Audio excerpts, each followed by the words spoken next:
Chers amis, donc nous revenons sur la résurrection de Christ. Hier, nous avons vu les fêtes. Je vous les rappelle brièvement. Premier fête, Jésus est mort sur la croix.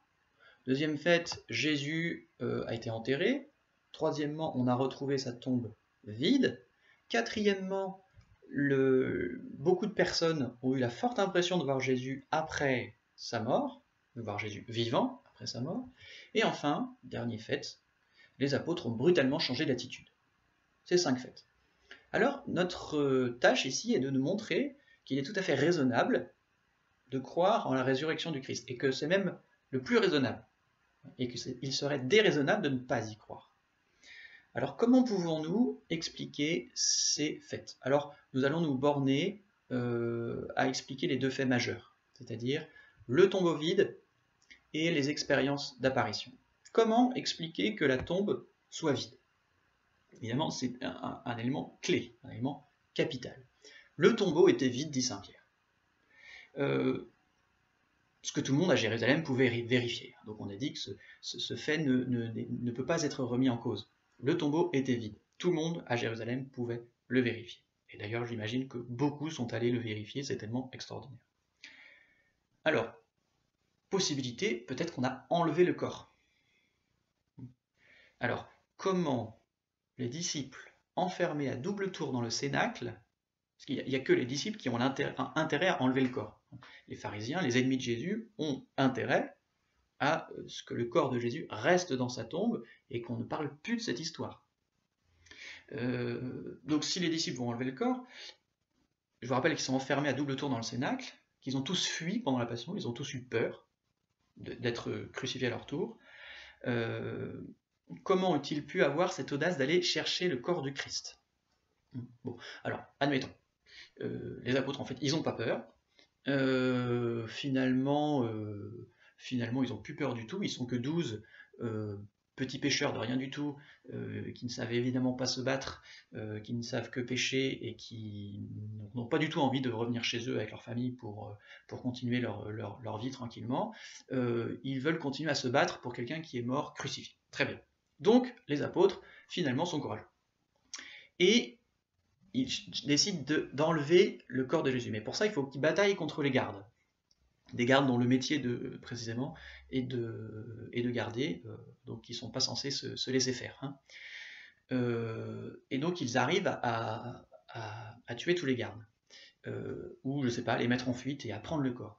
Mais évidemment, on voit bien que cette hypothèse n'est pas tout à fait raisonnable. Hein. D'autre part, ces gardes auraient été punis.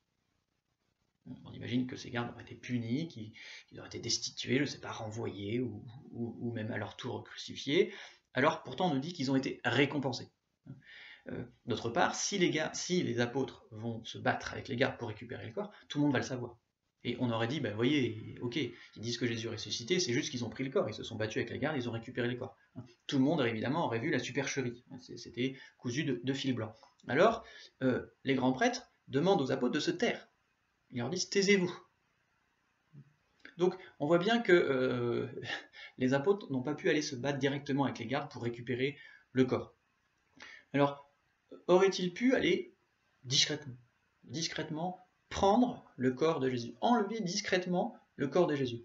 Alors, on ne voit pas comment c'est possible, parce qu'il y avait les gardes. Et puis pour rouler discrètement une pierre énorme sans les réveiller, il aurait fallu être très bon. Très très bon. Et puis, je vous rappelle que les apôtres, les disciples sont morts. Ils sont morts, tous, 11 sur 12 en tout cas, parce que Saint Jean n'est pas mort martyr, mais tous les autres sont morts martyrs, pour affirmer que le Christ est ressuscité. Comment comprendrait-on que les disciples aient ordonné toute leur vie jusqu'au martyr pour une telle imposture? Certains donnent leur vie pour une idée qui est fausse. Ça arrive, des gens qui donnent leur vie pour une idée fausse. Mais ils pensent qu'elle est vraie. Ils croient que cette idée est vraie, elle est fausse, mais ils croient qu'elle est vraie, et donc ils donnent leur vie pour. Les apôtres, s'ils enlèvent le corps de Jésus et qu'ils prétendent qu'il est ressuscité, ils savent très bien que Jésus n'est pas ressuscité. Et donc ils vont donner leur vie pour une idée qu'ils savent fausse. Ce qui paraît quand même compliqué. Bref. Donc comment expliquer la tombe vide si Jésus n'est pas ressuscité? On ne sait pas trop.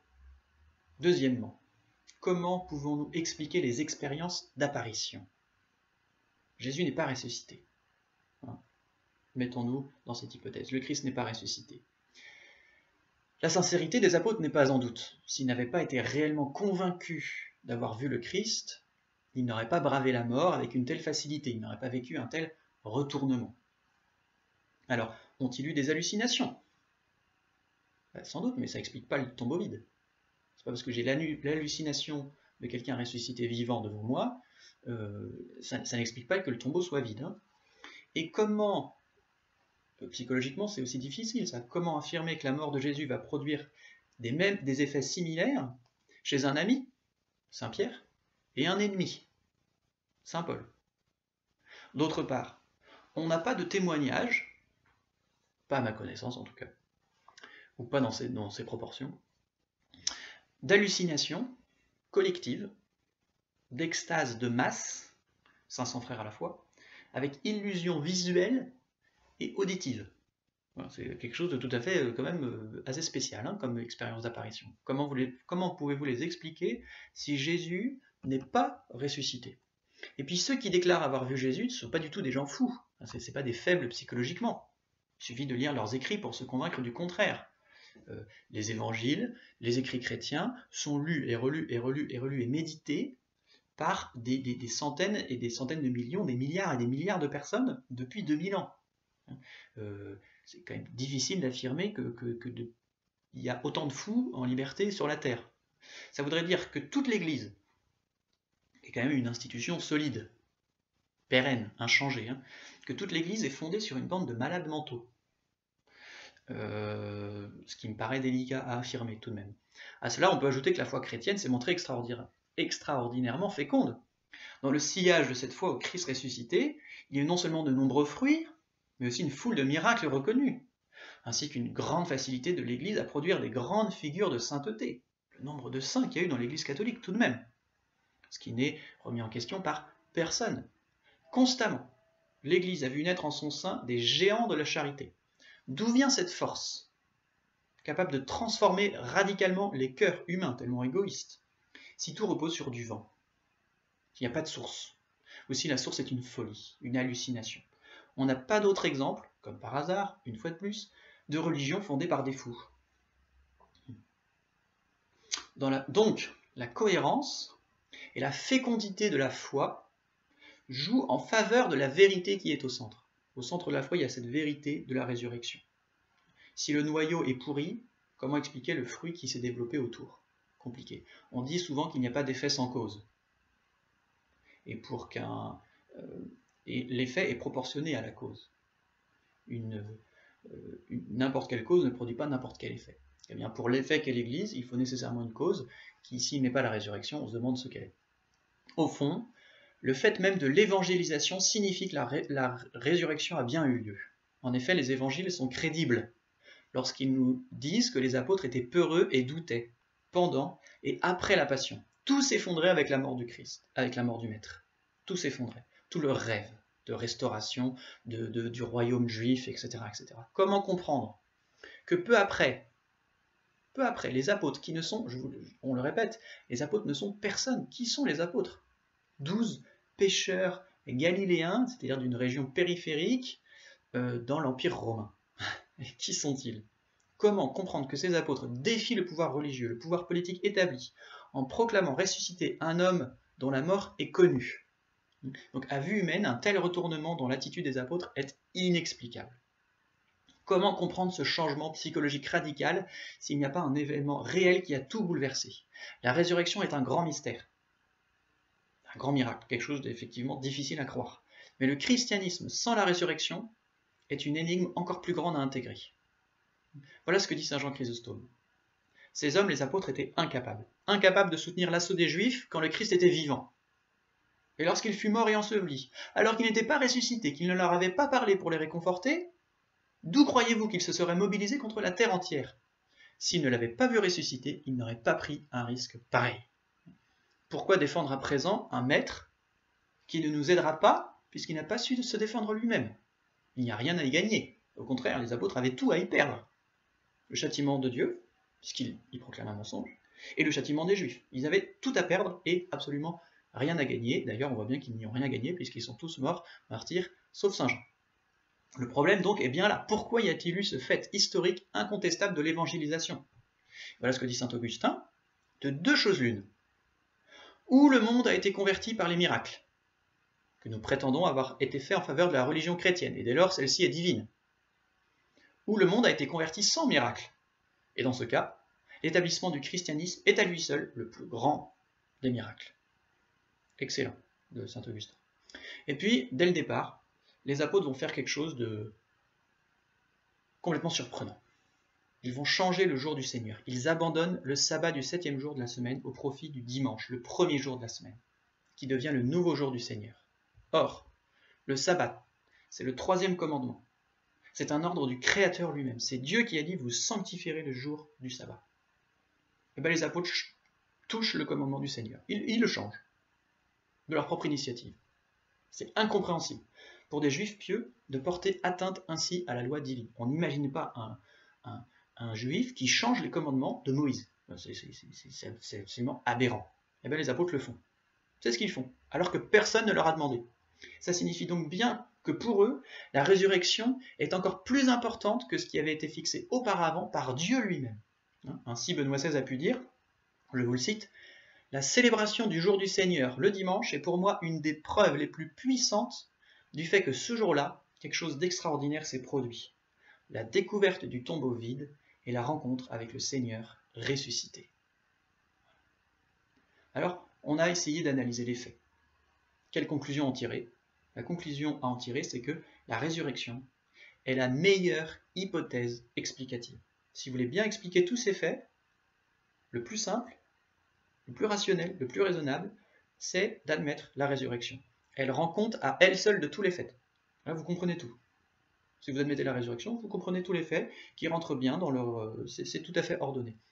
Sans introduire de suppositions hasardeuses, multiples et tirées par les cheveux.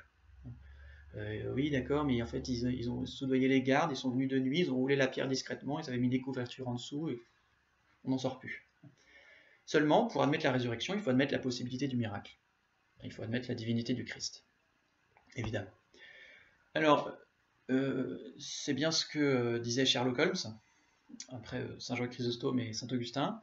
Sherlock Holmes disait « Lorsque vous avez éliminé l'impossible, ce qui reste, si improbable soit-il, est nécessairement la vérité.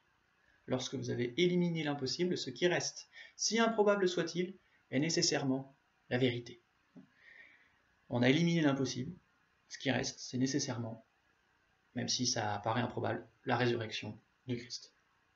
Et je terminerai par un dernier argument en faveur de la réalité historique. Si vous lisez le récit de la résurrection dans les évangiles, eh bien en fait vous ne pouvez pas le lire. Il n'y a pas de récit de la résurrection dans les évangiles. Quasiment. La résurrection n'est pas décrite. Si vous ne me croyez pas, lisez les évangiles. Vous allez voir, il n'y a rien. On passe du Christ au tombeau immédiatement à le lendemain matin, les femmes vont au tombeau.